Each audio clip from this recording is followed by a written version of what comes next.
Números, capítulo 35. As cidades dos levitas.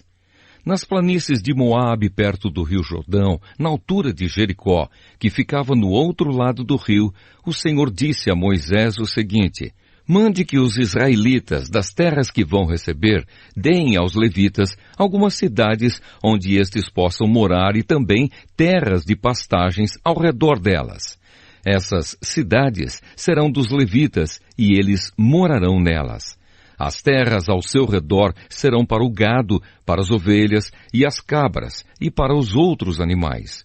Os pastos ficarão em volta de toda a cidade, numa distância de 450 metros a partir da muralha. Todo o terreno formará um quadrado de 900 metros de cada lado, isto é, medirá a mesma coisa a leste e a oeste, ao norte e ao sul. A cidade ficará no meio e os pastos ficarão em volta. Deem aos levitas 6 cidades para fugitivos. Se um homem, sem querer ou por engano, matar alguém, poderá fugir para uma dessas cidades. Além dessas, vocês darão aos levitas 42 cidades. Portanto, o total será de 48 cidades, todas elas com pastos ao seu redor. O número de cidades de levitas em cada tribo será determinado pelo tamanho do seu território, isto é, dos territórios maiores será escolhido um número maior de cidades, e dos territórios menores, menor número de cidades. As cidades para os fugitivos. O Senhor Deus mandou que Moisés dissesse ao povo de Israel o seguinte: quando vocês atravessarem o rio Jordão para entrar em Canaã, deverão escolher algumas cidades para fugitivos, onde poderá ficar morando qualquer homem que, sem querer ou por engano, tenha matado alguém. Ali ele ficará a salvo do parente da vítima que estiver procurando vingança e não morrerá sem ter sido julgado em público. Escolham 6 cidades para fugitivos, 3 a leste do rio Jordão e 3 na terra de Canaã. Essas 6 cidades serão de refúgio, tanto para os israelitas como para os estrangeiros que moram com vocês, seja só por algum tempo, seja para sempre. Quem tiver matado alguém sem querer ou por engano, poderá ficar refugiado ali. Se um homem ferir uma pessoa com um objeto de ferro, ou com uma pedra, ou com um pau, e causar a morte dessa pessoa, ele é culpado pelo crime e será condenado à morte.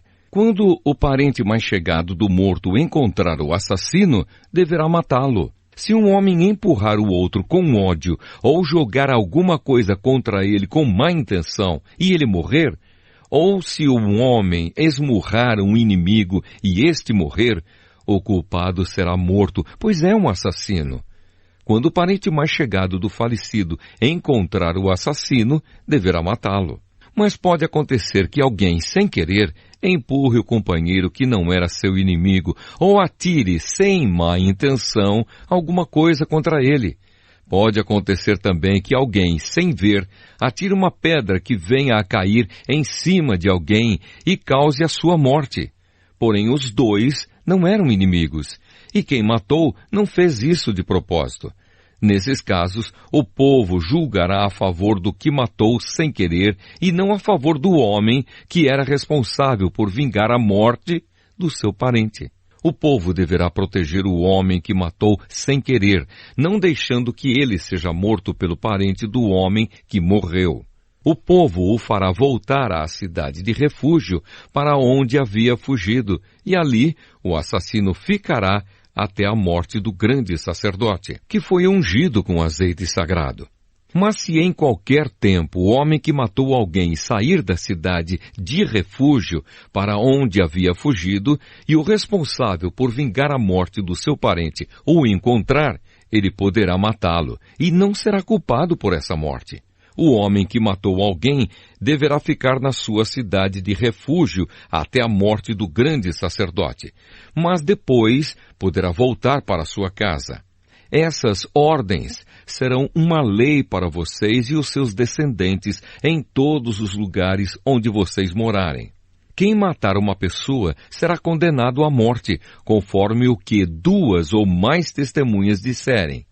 Uma testemunha só não basta para condenar alguém à morte.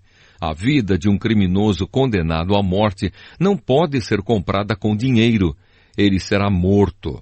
Também não aceitem dinheiro para libertar aquele que tiver fugido para uma cidade de refúgio e que quiser voltar para sua terra antes da morte do grande sacerdote. Portanto, não profanem com crimes de sangue a terra onde vocês vivem, pois os assassinatos profanam o país. E a única maneira de se fazer a cerimônia de purificação da terra onde alguém foi morto é pela morte do assassino. Não tornem impura a terra onde vocês vão morar, pois eu também estou no meio dela. Eu, o Senhor, vivo no meio dos israelitas.